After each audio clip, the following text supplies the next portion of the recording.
14 horas e 2 minutos, na verdade 14 horas e 1 minuto dessa segunda-feira, dia 14 de agosto de 2017, começa aqui mais um Salutes, um programa que visa o resgate das medicinas tradicionais, sobretudo a acupuntura, que é a minha especialidade, e liga essas medicinas ancestrais com o que há de mais moderno na tecnologia, na técnica das medicinas atuais, sobretudo a medicina quântica. Hoje você já deve ter almoçado, deve estar trabalhando, ou deve estar almoçando por aí, assistindo o computador ou o celular, e não tem ideia de todos aqueles alimentos que você utiliza para a sua refeição. Quando chega no intestino delgado, tem uma inteligência visceral que separa o que é vitamina, o que é sais minerais, o que vai para osso, o que vai para dente, o que vai para tendão, para músculo, o que vai para a recuperação dos órgãos, para o fígado, para o rim, para os próprios intestinos, para o pulmão, para o coração, enfim. Você acha que não há uma inteligência que faça isso, que é tudo um processo automático? Não é bem assim. Esse sistema neurovegetativo, esse sistema de separação dos alimentos tem praticamente uma inteligência, e uma das inteligências mais criativas, mais inteligentes que pode imaginar. Você imagine você utilizar o seu cérebro para começar a separar alimentos ou nutrientes de acordo com as suas alimentações. Seria praticamente impossível, você ficaria pensando isso o tempo todo, né? Então, para trabalhar essa maravilhosa engenhoca de separação de todos esses nutrientes, o intestino delgado, para se ter uma ideia, pela medicina tradicional chinesa, ele é um órgão acoplado a nada menos que o coração. E o coração, segundo a medicina chinesa, é a sede do Shen, é a sede do espírito na matéria, a sede da energia, da consciência na própria matéria. Então, o intestino delgado, ele é acoplado praticamente. É a víscera de um órgão. O órgão é o coração e a víscera é o intestino delgado. Então sempre, a medicina chinesa sempre tratou com muito carinho e importância este órgão. Tanto é que nas meditações fala-se muito em pensamento de barriga. O Wei, que é uma energia defensiva, e o vazio, você procura o Wu, que é o vazio, para poder entrar em contato com essa inteligência visceral. Isso é um dos caminhos da alquimia chinesa antiga, entrar em contato com a inteligência das vísceras, sobretudo no intestino delgado. Felizmente a medicina hoje, a medicina moderna, está olhando para o intestino delgado com os olhos que realmente este órgão merece. Tanto isso é verdade que hoje se admite que a microbiota intestinal é praticamente um ecossistema dentro do organismo, praticamente a parte de todas as outras funções orgânicas. Felizmente. Só uma brincadeira eu fiz na live agora há pouco, graças a Deus, né? Graças a Deus a ciência está evoluindo. Para falar sobre esse assunto, estou trazendo um especialista que já veio no programa Salutes e que suscitou uma diversidade de dúvidas, de questões ligadas ao tema que hoje a gente vai tentar abordar de uma maneira mais abrangente, inclusive. Tudo isso porque o Salutes é um programa que está sempre em ressonância com a própria vida.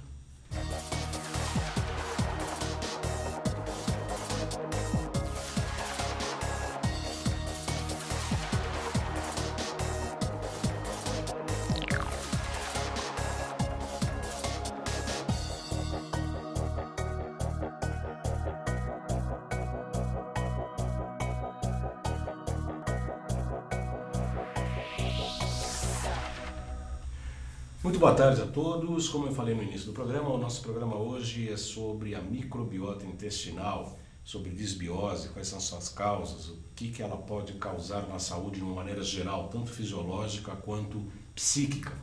Para falar sobre esse assunto, eu tenho o prazer de receber o Dr. Jean-Marc Durio para falar como modular, sobretudo fisiologicamente, o perfil bacteriano da microbiota intestinal. Muito boa tarde, Dr. Jean. Como sempre, é um prazer recebê-lo aqui. Boa tarde, João Carlos. Tudo bem? Muito obrigado. Para começar nosso programa de hoje, Dr. Jean, eu gostaria que o senhor começasse a falar o que é a microbiota intestinal. A microbiota intestinal são bactérias, são micro-organismos vivos que moram no nosso trato digestivo. Hoje em dia é considerado como até um segundo órgão, pela importância que esse meio represente para a manutenção da nossa vida. É um novo órgão, um órgão integrador. Ele representa, nossa célula representa 10%, relação de quantidade, né? 10%, somos 10% de células e 90% bactéria. 90, o pessoal costuma brincar que a gente é mais bicho que gente, né? 90% das bactérias do intestino são, ou seja, 90% das células do nosso corpo no intestino delgado são bactérias, é isso? Exatamente. Não só no delgado, né? Não são as bactérias no modo geral. No geral, no trato digestivo, claro que... Elas têm uma função mais específica, né, doutor? Doutor Jean, e o que é a desbiose? A desbiose é o desequilíbrio entre essas bactérias, as bactérias que são bacaninhas e as que não são tão bacaninhas? Uma desbiose é um desequilíbrio do ecossistema. O ecossistema, ele compreende a mucosa, a microbiota, o substrato, o bolo fecal, a secreção digestiva, o sistema, não dá para separar nada.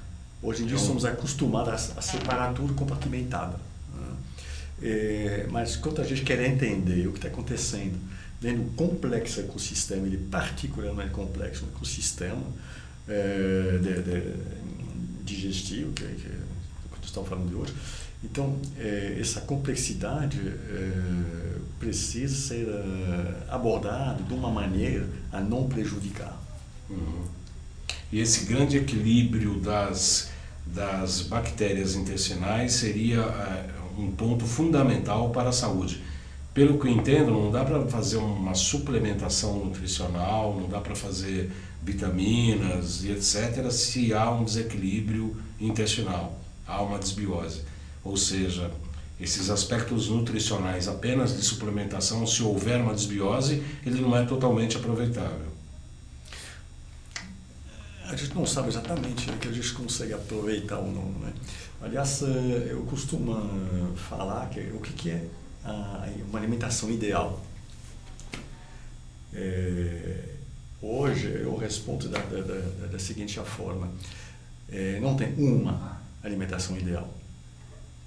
Dentro do conhecimento da alimentação tem alguns parâmetros que a gente pode admitir que eles são bons para todos. Por exemplo, alimentação natural, sem agrotóxicos, isso é bom para todos. Uma alimentação com uma parte cozida, uma parte crua, uma são variada, tudo isso. Mas o que é realmente uma alimentação ideal? Uma alimentação ideal é uma alimentação que você assimila, digere, que te traz os elementos que você precisa.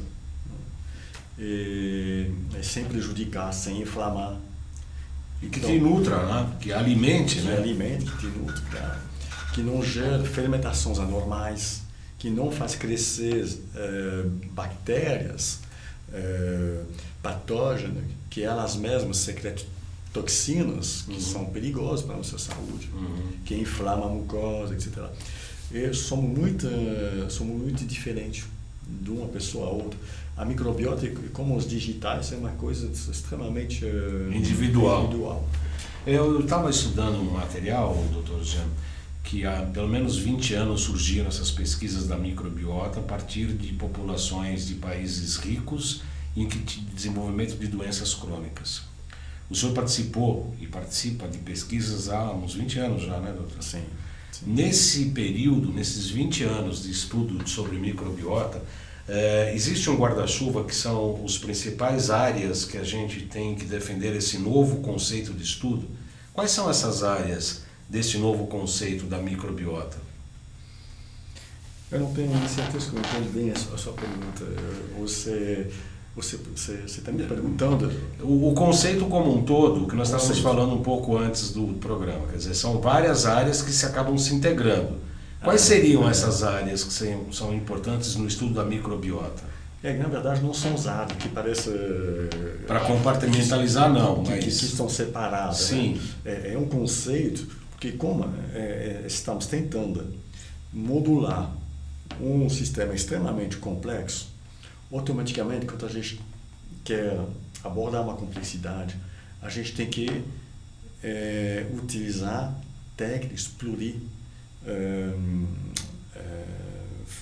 funcional.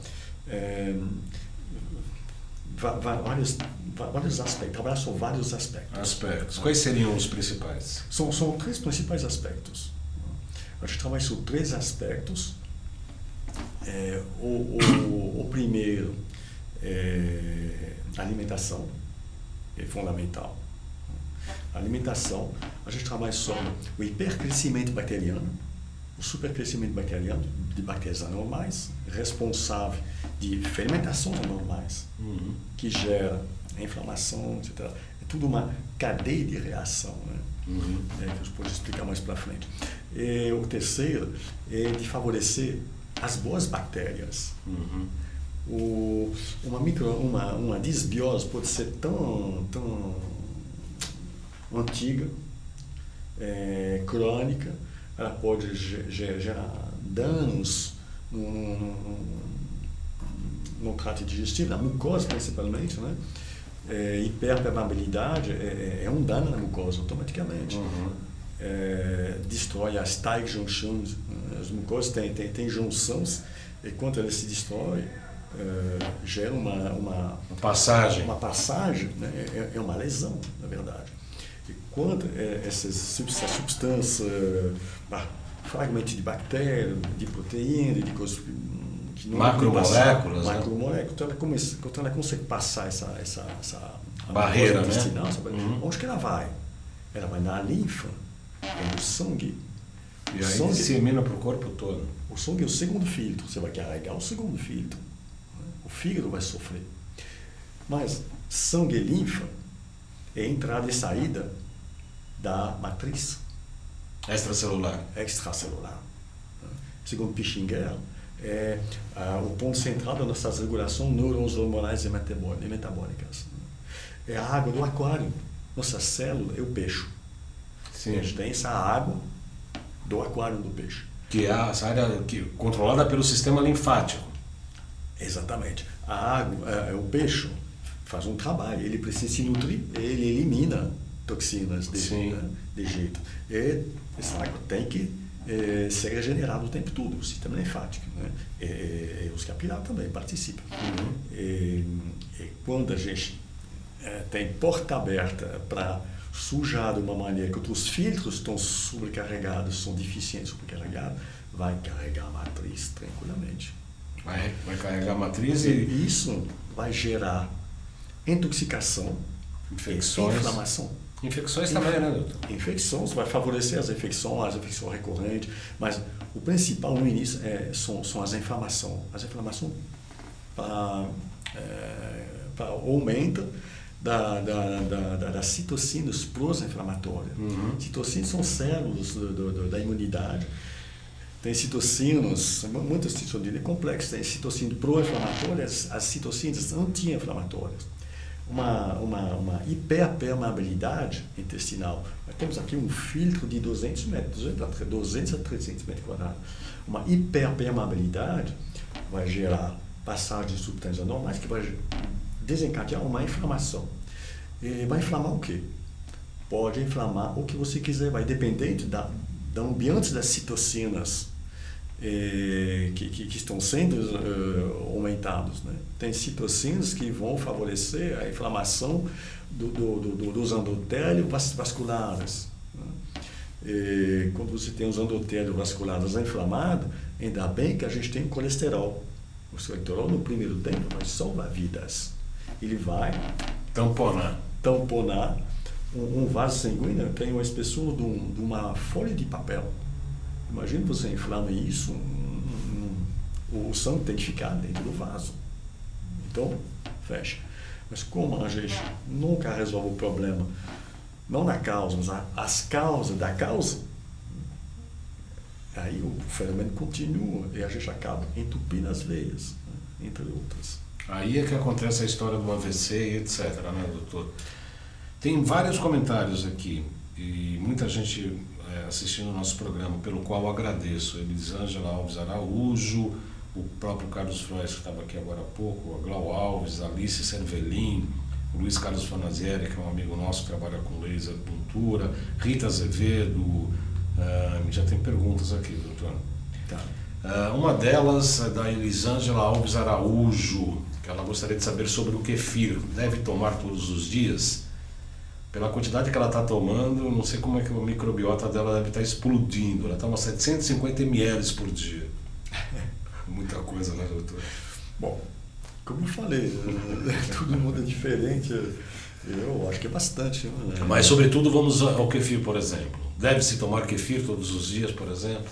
Claro, bom, tem kefir que a gente faz na água, no leite. Se você tem qualquer intolerância com lactose, a lactose ou as lactoglobulinas, as proteínas do leite, aí... Mas o kefir quebra um pouco a lactose, não quebra, doutor? Sim, o kefir, normalmente, um laticínio, quando você fabrica um queijo, o que vai fazer a cura do queijo? As bactérias. Né? E essas bactérias vão fazer um trabalho de cura, mas elas vão querer comer. Elas comem a lactose. Uhum. Eu já ouvi falar que se come bactérias, que as bactérias comem as proteínas, mas elas são de lactose. E a lactose é conhecida que um queijo feito artesanalmente, um queijo de qualidade, que tem uma cura de mais de 3 meses, não tem mais lactose. E o kefir, pode-se consumir ou depende do perfil de cada pessoa? Então, muitas vezes me fazem esse tipo de pergunta como se eu fosse contra os probióticos. Claro que eu não sou contra. Eu sou contra de fazer uma coisa sem entender o que estão fazendo. A microbiota é um órgão, como a gente falou no início, que é tão importante que a gente precisa entender um mínimo para poder agir sobre a microbiota de uma maneira positiva. Então, é bom ou não de consumir o kefir, no caso, né? Claro que é bom. O kefir, essas bactérias são favoráveis. Ela gera um meio levemente ácido, ela transforma o meio. Né?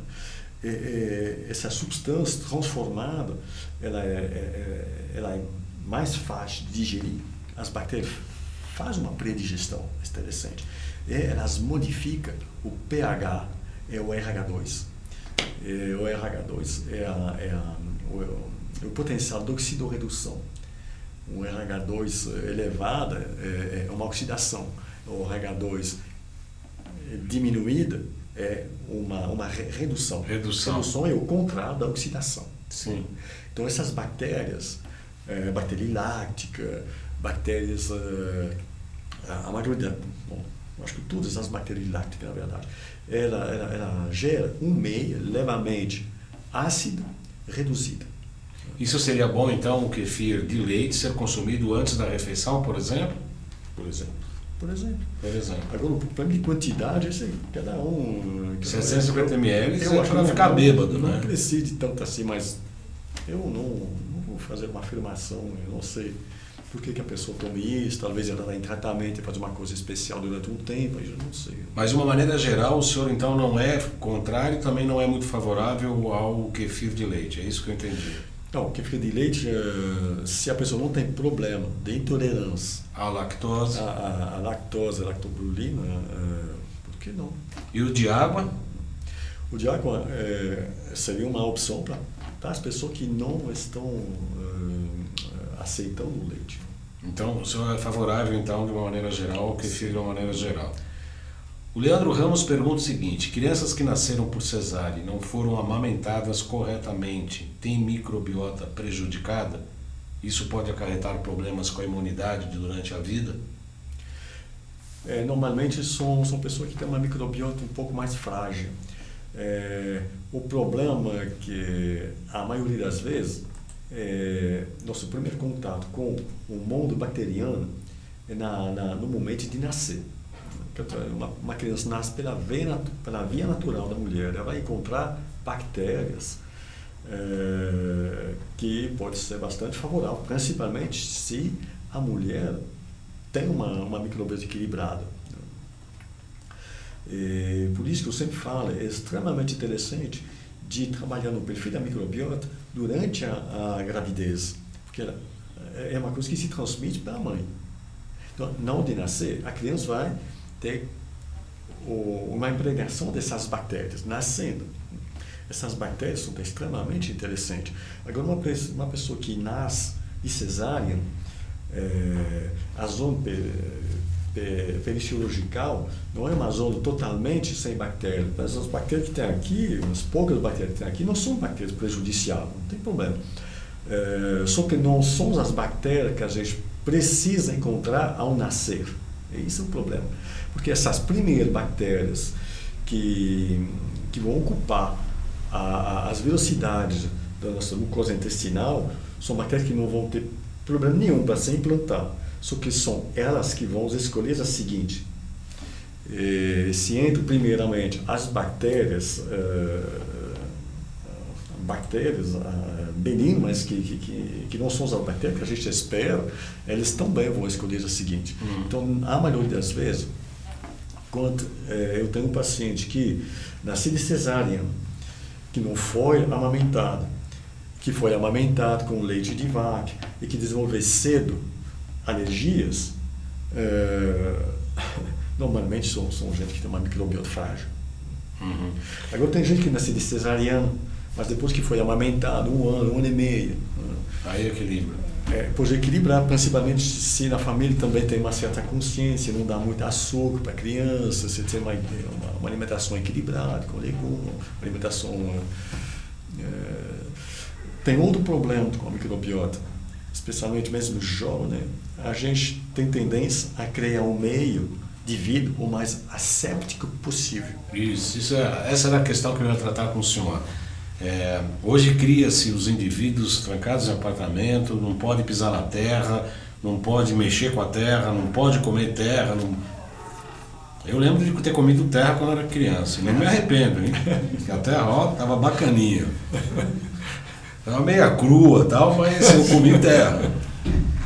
E isso é uma das grandes questões, porque hoje a própria medicina está colocando isso em questionamento, né? Porque as crianças são criadas em apartamento de uma maneira absolutamente asséptica e não entram em contato com as bactérias. Isso é ruim, né, doutor? Isso é ruim. Nossa alimentação é asséptica, a gente usa cândida para tudo, para limpar. A criança não engatinha mais no chão. Eu me lembro que minha filha, que está aqui, aliás, né? Quando ela Oi, filha. Era pequena, Oi. ela engateava na varanda. Depois da chuva, tinha água que ficava na varanda. Ela bebia essa água, né? Bom, eu falo para ele, não, Tainá, você não pode beber essa água. Só que ela já bebia, pronto. E pronto, né? O limitava, né? Por instinto, né? Mas bebi terra, ia de 4 na grama, pegava bicho na mão, qualquer coisa. Terra é uma coisa limpa, entre aspas, né? É uma sujeira que a gente precisa, né? Sujeira entre aspas, terra, né? Porque a gente cria nos alimentos dentro da terra. Eu entrevistei médicos aqui que, inclusive, para ionizar o próprio organismo, pedem para ficar 20 minutos descalço em cima da grama ou em cima do terreno, né? Para ionizar, inclusive, o organismo. Tem uma pessoa que está perguntando aqui a proporção ideal da suplementação de lactobacillus, acidófilos e bifidobacterium. Existe isso? Como o professor está falando, o doutor Jean disse, quer dizer, cada uma pessoa tem um perfil intestinal como se fosse a própria impressão digital. Mas, de qualquer maneira, existe essa proporção ideal entre essas classes de bactérias, de lactobacilos? Eu também tinha a cabeça recheada de probiótico e lactobacilo. Na época eu fui consultor do laboratório de microbiologia na Suíça. Eu raciocinava instintivamente, automaticamente, em cima de lactobacilo. E o primeiro mês, o dono do laboratório falou: Jean, se você fala mais uma vez essa palavra lactobacilo, vai ser preso. Nós vamos. Você está despedido. Você está entendendo nada do nosso trabalho. Nós vamos poder fazer nada junto. Falei, bom, então me explica um pouquinho mais. Eu vou tentar fazer agora. A gente precisa escutar menos a mídia e ler um pouco mais os estudos científicos fundamentais. Na verdade, a abordagem que eu estou ensinando não é abordagem de Jean. Jean, ele é simplesmente curioso e não acredita a primeira coisa que chega nos ouvidos. Eu fui obrigado de ir atrás de informação nesse laboratório. Eu era consultor, eu era responsável de divulgação do suporte técnico de um trabalho que já tinha começado e que eu precisava entender melhor.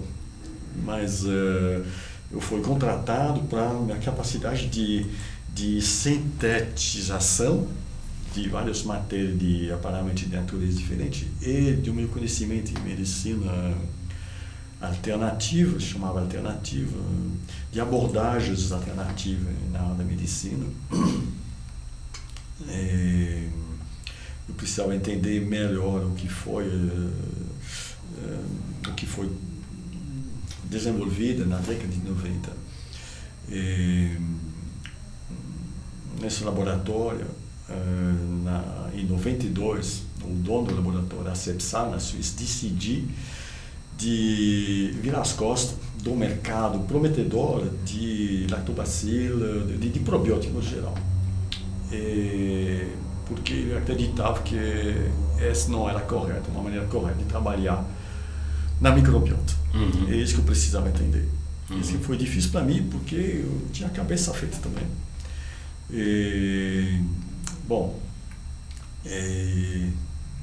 O dono do laboratório falou para mim que eu teve que revisar um pouco a minha microbiologia. Então, lactobacila. O que é o Lactobacillus acidophilus? Gente, eu vou falar uma coisa para vocês que vocês vão poder verificar. Né? Tudo que eu estou falando com lactobacillus aqui é nada de negativo, é informação verificada, uma parte dela é até divulgada pela própria Danone. Então eu não quero me arriscar a falar uma coisa que poderia prejudicar certas pessoas para vender meu peixe. Não estou aqui para fazer isso, pode ter certeza. No Japão dos anos 30 foi descoberto, foi pesquisado para um doutor que chamava Shirota, uma bactéria que poderia aguentar a acidez do estômago. Ele descobriu uma bactéria que tem capacidade de passar o estômago de uma maneira muito eficiente, com porcentagem de bactérias vivas depois do estômago, que é muito importante. Né?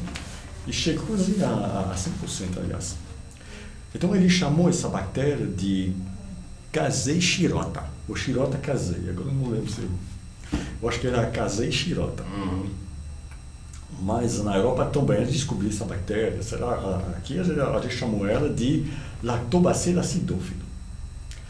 Essa bactéria, claro que ela chegando inteira no delgado, ela vai começar a fazer seu trabalho de acidificação, mas ela leva a acidificação reduzido. Isso é favorável. É favorável porque esse meio é levemente ácido reduzido é um meio favorável às bactérias do bem. Até lá, não tem problema.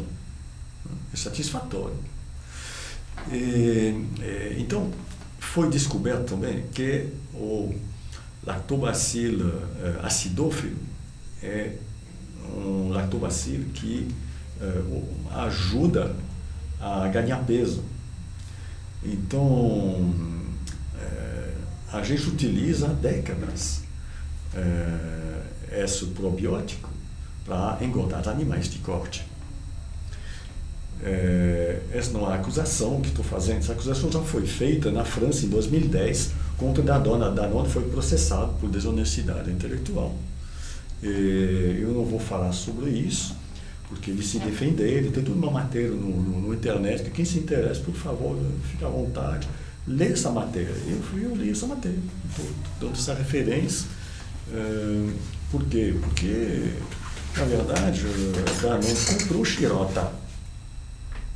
Então, a Danone está colocando nos Yakult, por exemplo, o Kasei shirota.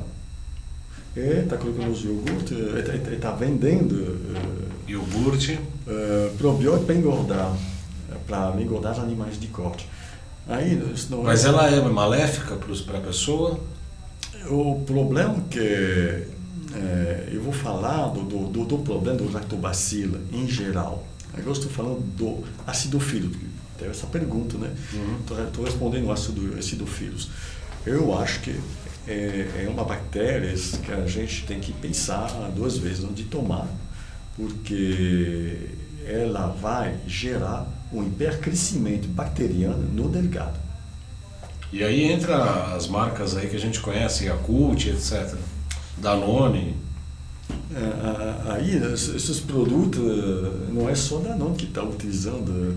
Eu ouvi falar que, não verifiquei, mas que você está receitando um bifidobactério, um probiótico, sempre tem junto o acidofilos.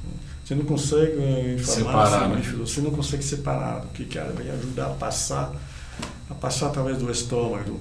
Então, eu pessoalmente, eu tenho uma dificuldade, o aspecto científico, a aceitar essa abordagem.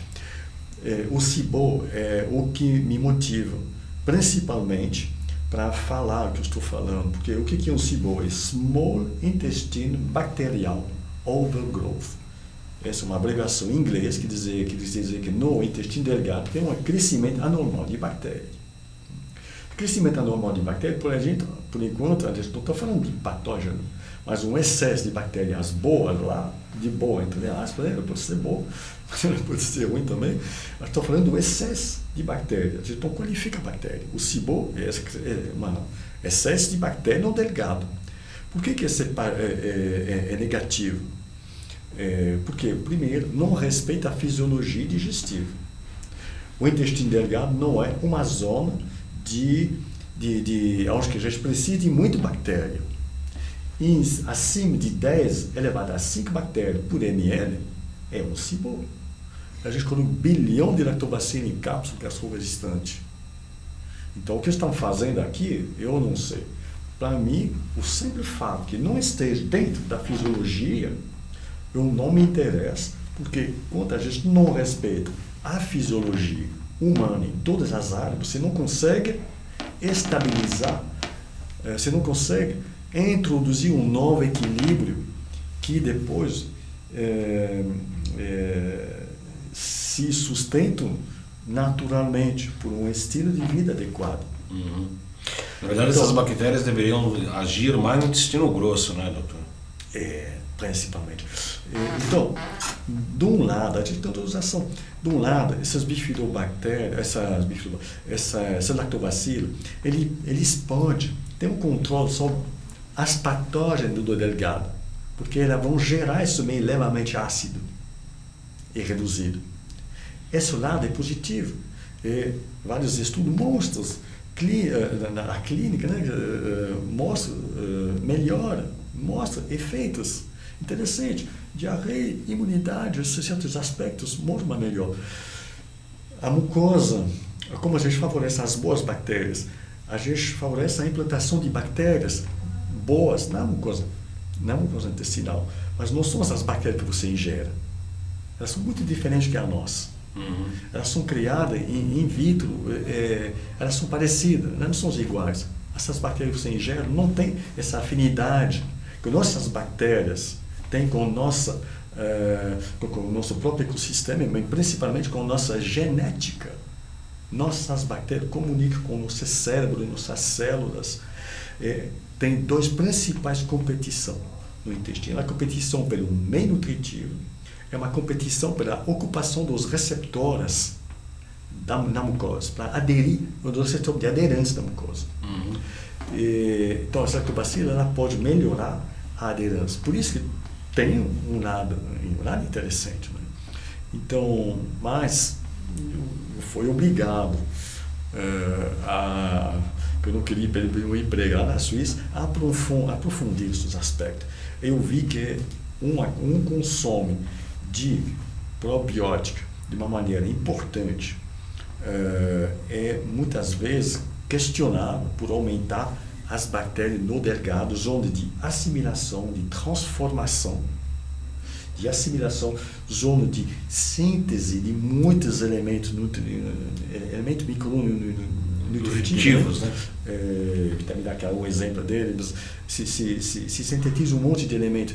E para fazer esse trabalho, não precisa de muitas bactérias. Quando você aumenta as bactérias no delgado, você tem automaticamente um crescimento anormal de bactérias, inflamação, hiperpermeabilidade, a baixa imunidade, carrega o fígado. Consequência.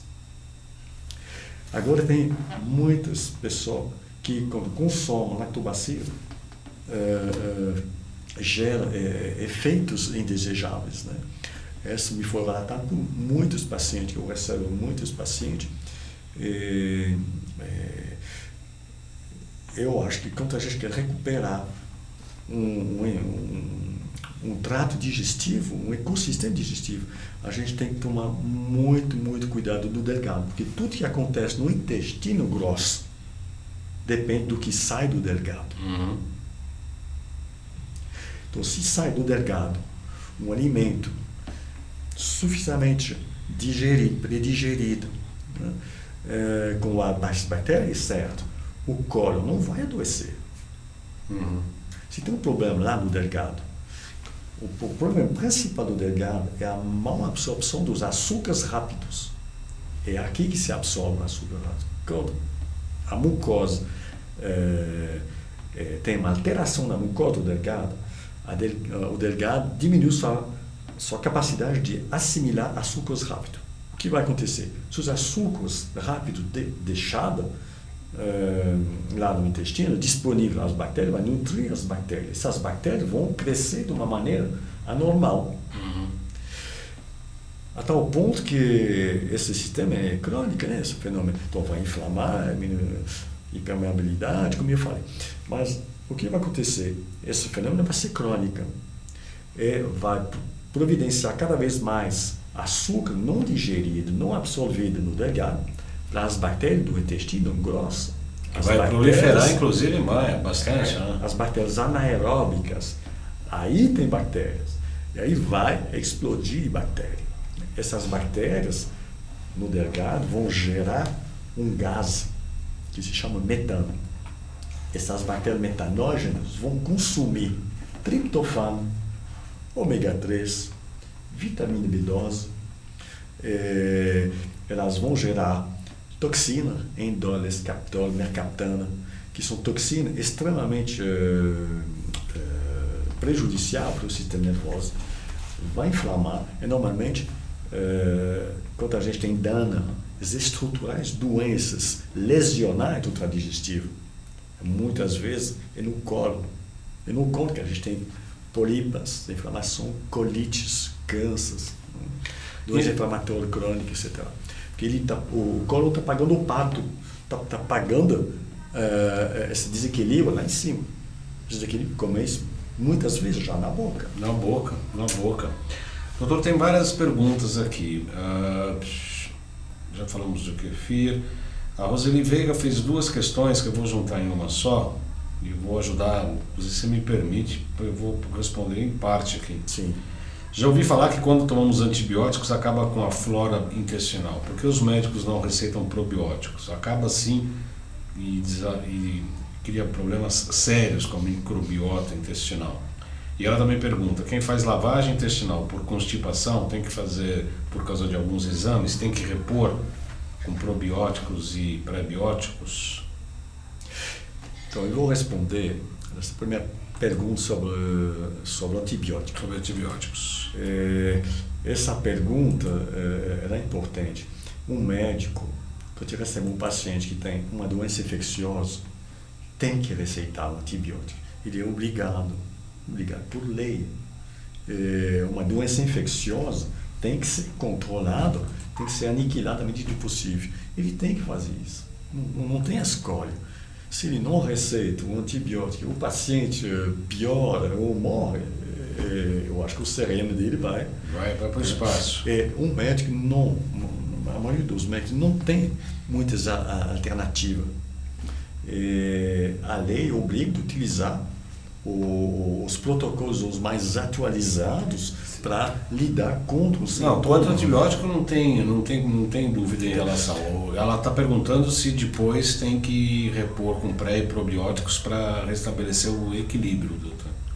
Então, segundo James Collins, são dois, eu esqueci do outro, James Collins James Kinross, são dois americanos, dois grandes especialistas da microbiota americana.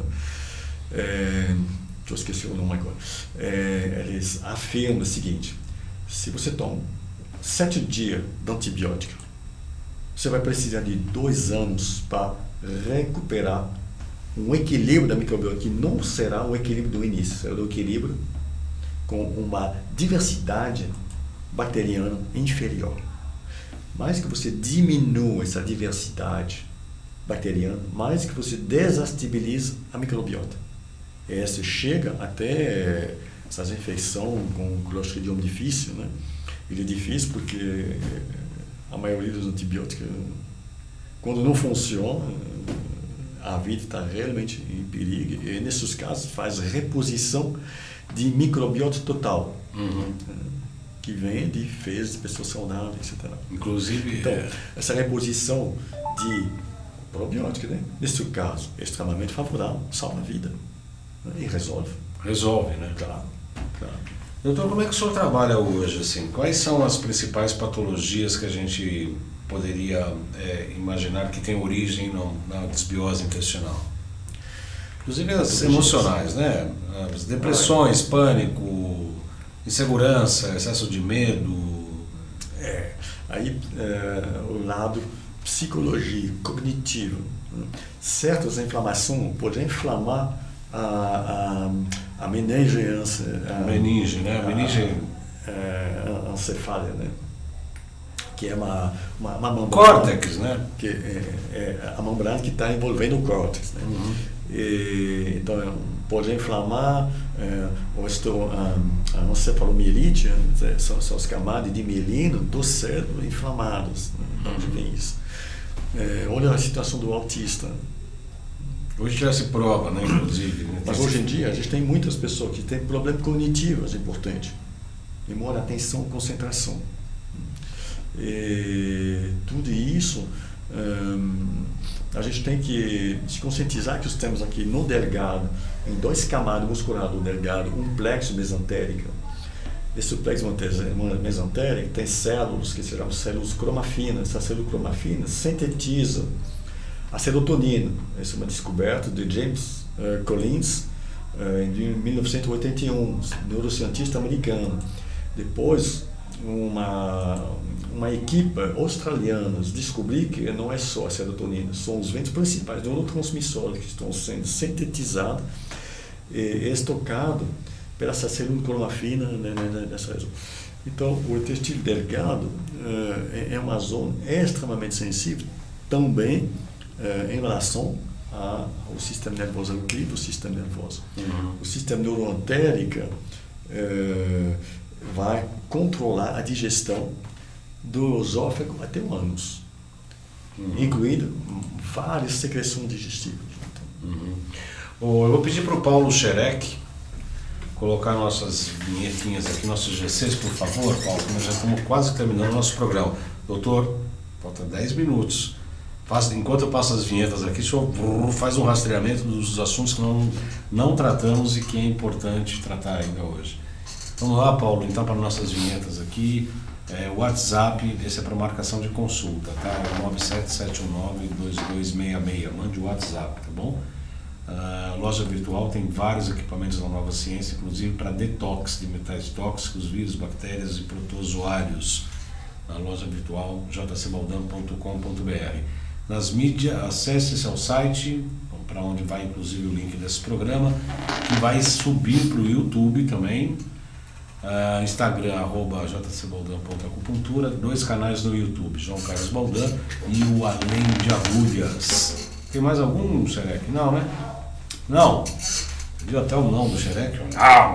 Tá bom, vai sem querer. Desculpa, hein, Xerec, desculpa. Doutor, eu estou tendo o prazer de receber o doutor Jean Marc do Rio, Do Rio. Do Rio. Para falar sobre a microbiota intestinal, e tem uma pergunta aqui do Leandro Ramos, importante. Curcuma e Lugol são potentes bactericidas. Podem prejudicar a microbiota intestinal matando boas bactérias ou acabam prejudicando mais as ruins?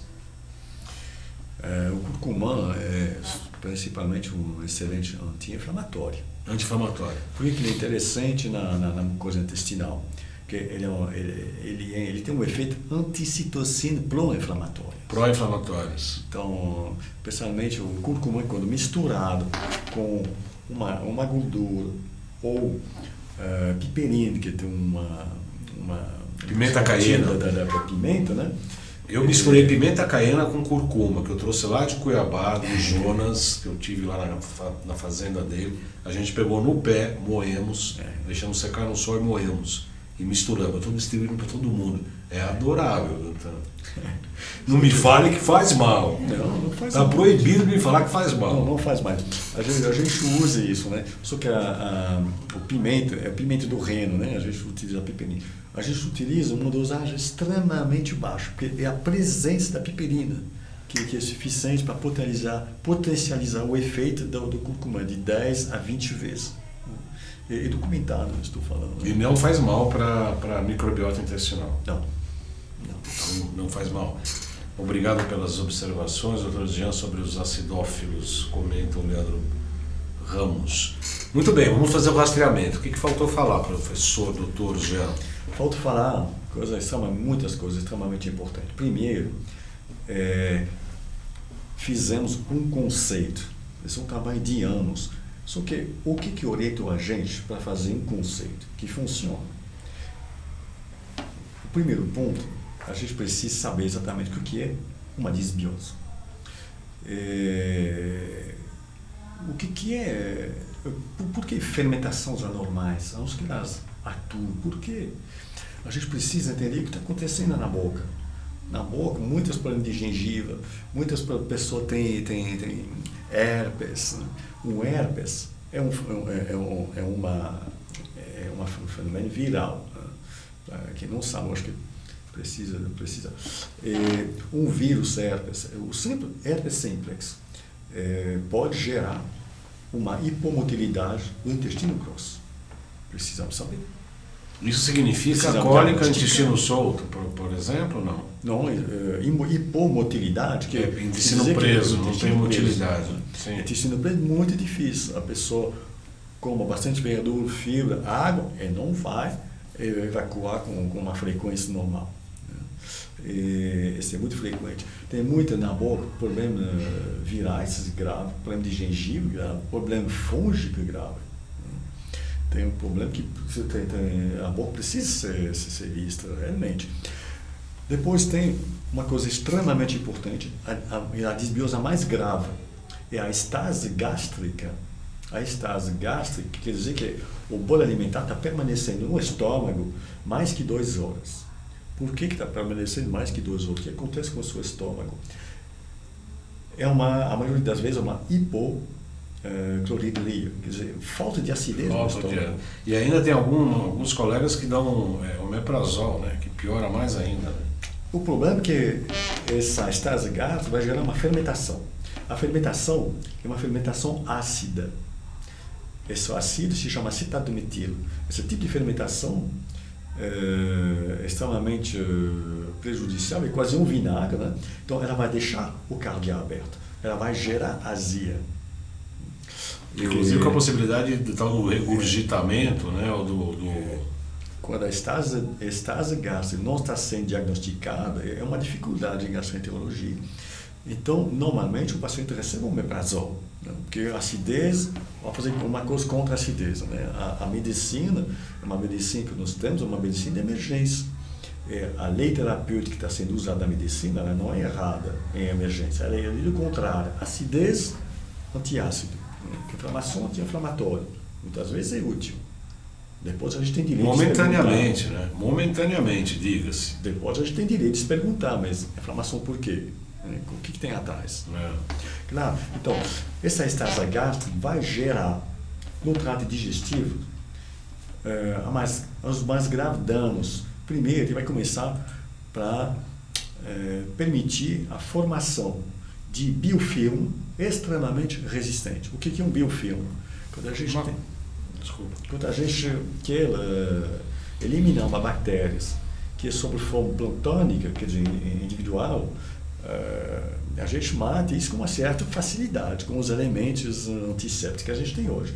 Só que as bactérias se organizam em comunidade e geram biofilme. O biofilme, por exemplo, placa dentária é biofilme. O que é um biofilme na mucosa intestinal? Lá no colo, o biofilme é se essas bactérias patógenas, elas penetram nas camadas cada vez mais profundas das virosidades intestinais. E lá no fundo, ela vai começar a gerar um biofilme ultra resistente. Nenhum antibiótico consegue eliminar isso. Esse biofilme, quando ele se espalha em uma certa proporção, ela tem um nome. Essa é uma colite. Retocolite, por exemplo, é uma colite. É, o que responde, inclusive, a pergunta de uma pessoa que acabou de perguntar aqui sobre colite e retocolite. É exatamente isso, é o biofilme que dá vilosidade, que é praticamente umas folhas assim, né? Como se fossem umas ondas. Nesse fundo da vilosidade, cria-se esse filme que fica resistente, isso é a colite ou a retocolite, isso. Isso, exatamente. A gente precisa entender uma coisa, a nossa mucosa intestinal, ela é extremamente bem feita, ela é revestida de um filme. Esse filme ele é seletivo, é uma proteção extremamente eficiente contra bactérias, patógenos e vírus. Quanto as bactérias do bem estão controlando a situação. Quando temos uma disbiose, um desequilíbrio da flora intestinal, que a gente nutre, né? A gente tem a flora intestinal que nós estamos nutrindo, né? Então, aí cresce bactérias, patógenos e vírus. Os vírus vão criar um dano na mucosa. E as bactérias vão aproveitar da passagem. Para a linfa e para o sistema circulatório. Lembrando que um biofilme, ele se torna 100 a 1000 vezes mais resistente que uma bactéria isolada. Resistente a antibióticos, os antissépticos que temos à disposição. Então, favorecendo inclusive as doenças autoimunes, né, doutor? Aí vem esse código de desbiose com inflamação, citocina, intoxicação orgânica, conflito antigênio-anticorpo, com uma imunidade que tenta resolver uma situação que nunca consegue. Esse conflito antigênio-anticorpo vai gerar os mecanismos basal para desencadear fenômenos autoimunes, doenças degenerativas, as doenças não transmissíveis, né, que são doenças degenerativas. Nós temos 4 minutos, doutor. Tem uma tarefa quase que impossível. Prepare-se, ponha sua roupa de super-herói e ataque novamente. Primeira coisa, a esposa está morrendo de rir. Precisa quebrar um pouco o gelo, né? Porque de tanta desbiose aqui eu fico com dor de barriga, doutor. Como é que a gente faz? Eu sei que se faz diagnóstico pela expiração, não é isso? Tem aparelhos que podem fazer. Como é que se faz o diagnóstico no consultório e quais produtos o senhor indica? Tem 3 minutos. Então, até hoje, fizemos um diagnóstico na base de um questionário, uma folha A4. Um questionário bem preciso. A gente consegue saber o cenário criado pela desbiose do paciente. A gente consegue saber qual tipo de fermentação anormal está atuando, aonde, os patógenos envolvidos. A gente consegue saber uma série de coisas que dá uma precisão na dor diagnóstica. A gente tem que entender exatamente qual tipo de desbiose é onde. E a gente tem que entender, em função disso, vai estruturar a terapêutica. A gente... eu perdi o fio agora. Não, você faz um diagnóstico para saber aonde é que estão os principais desequilíbrios. Pelo gás metano, pela boca. Isso vai orientar a matriterapia. Isso.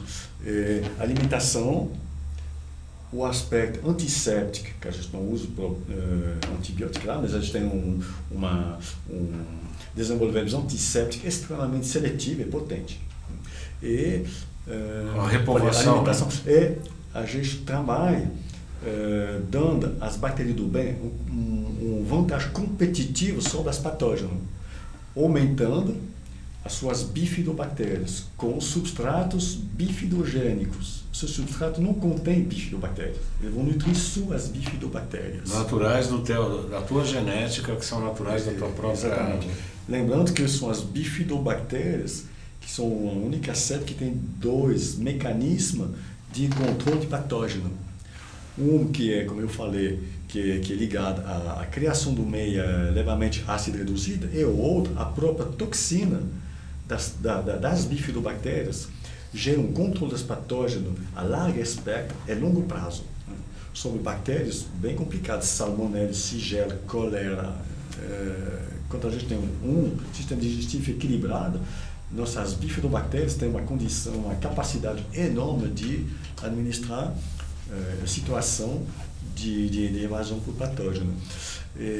Então, o diagnóstico é feito, de um lado, com um questionário, e estamos introduzindo só agora uma técnica extremamente interessante que vai medir os gases pulmonares expirados. Por quê?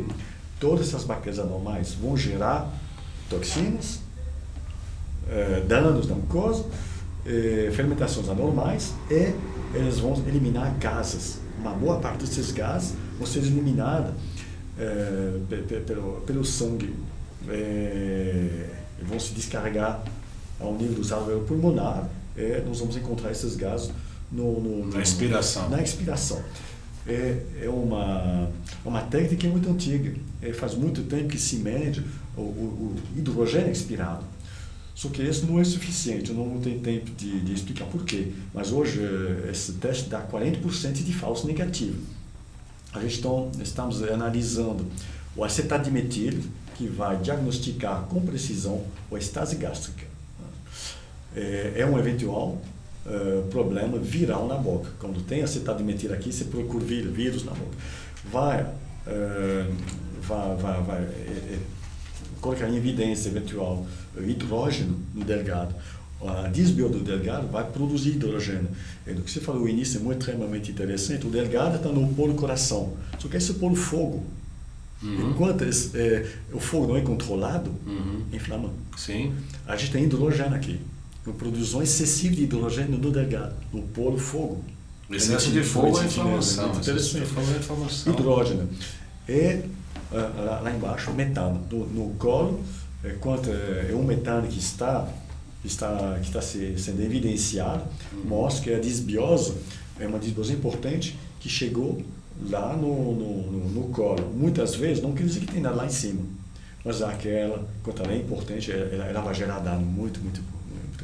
E a gente tem outros gases, que é o oxídio nítrico, que estamos utilizando também, o sulfeto de hidrogênio. Esses gases dão mais precisão. O sulfeto de hidrogênio dá ali um gás, um pulpo, para falar português, que tem um cheiro de ovo podre. Esse assinala uma hipoimunidade, uma depressão de imunidade importante, é uma absorção das proteínas. Oxídio nítrico é um gás muito interessante, porque estamos numa zona no mundo que tem um desenvolvimento da doença pulmonar, que é uma coisa extremamente importante. O oxídio nítrico, quando ele está em grande quantidade, ele paralisa a mucosa lisa, as mucosas das broncas, os músculos lisos do trato digestivo. Gera asma de difícil tratamento. Quem perguntou sobre a retocolite foi a Sandra Gentil, inclusive ela está dando saudações, está na sua terra, na Suíça, diretamente de Duvalais. Duvalais? Merci beaucoup, diz ela. E olha, nós somos internacionais aqui, doutor. Pra você ter uma ideia, tem uma pessoa de Budapeste aqui também agradecendo aí as suas informações. E tem uma questão aqui, Budapeste, a Magda Castanho, que ela faz a seguinte pergunta. Tomei chá de Losna por uma semana e faz 2 anos que não tenho herpes zoster. O que o senhor tem a dizer sobre isso? Lá para Budapeste. Abraços, obrigado, Magda. Tem muitas abordagens terapêuticas que permitem acalmar o fenômeno viral. Nós estamos pesquisando em permanência. Um foco atual do nosso trabalho é de desenvolver antivirais potentes. A gente já está trabalhando em cima das infecções virais, mas a gente tem que desamoçar a replicação de vírus. E tem elementos extremamente interessantes para fazer isso. É um foco atualmente nosso no desenvolvimento. 15 horas e 2 minutos, o Xerec já está olhando feio para mim. É difícil ele olhar bonito também, diga-se de passagem. Mas o Xerec já está fazendo fama no YouTube. Todo mundo fala assim, para de ser chato, Xerec. Você nunca viu isso, né? Para de ser chato, Xerec. Tem umas mensagens dessa no YouTube, viu? Mas eu agradeço o trabalho técnico do Paulo Xerec, muito bom como sempre. Agradeço o Dr. Jean Marc do Rio. Muito obrigado pela sua presença. Muito obrigado. Obviamente que eu vou fazer esse curso com ele, obviamente. Ele está dando um curso aqui em São Paulo que está absolutamente esgotado agora em agosto. Já tem uma outra turma em setembro. Eu já estou inscrito sem desculpas. O senhor quer deixar os seus contatos para as pessoas que querem consultar com o senhor, marcar, conhecer seu trabalho? Como é que acha, doutor? Bom, a gente tem um site, a gente não dá muita explicação no site, né? Porque é muita matéria. E o site ele é feito... Não, pelo menos para chegar até o senhor, pelo menos, né? Aí tem e-mail, contato... Isso, e-mail é difícil. Senta aí e escreve. Vai, vamos lá. Alimentarium. E alimentar, Y-U-M de Maria. Alimentarium.com.br. Alimentarium.com.br. Temos um WhatsApp, que é o DDD 11 9 5252 5282. 9 52 82. Eu estou colocando aqui, tá? 52 3 vezes. Azar seu, cada um com seus problemas. O site já foi falado? Já foi falado, www.alimentarium.com.br. Muito bem, eu agradeço muito, doutor Jean, muito obrigado pela sua presença. Obrigado. Eu vou trazer a doutora Marlene, ginecologista, Marlene Siqueira. Nós vamos falar sobre TPM. Eu quero que as meninas, sobretudo as meninas, né? Porque os meninos, TPM para os meninos é tudo para matar, né? Para as meninas é outra coisa. Mas enfim, se vocês tiverem dúvidas, sugestões, querem saber o que vai sobre falar sobre TPM, escrevam na página do Facebook. A nossa próxima pauta, uma das próximas pautas com a doutora Marlene Siqueira, que é especialista em ginecologia, tem essa formação quântica que nós tivemos, é uma colega de estudos e tal, e tenho certeza que será um grande programa. Então enviem suas dúvidas, sugestões sobre este tema.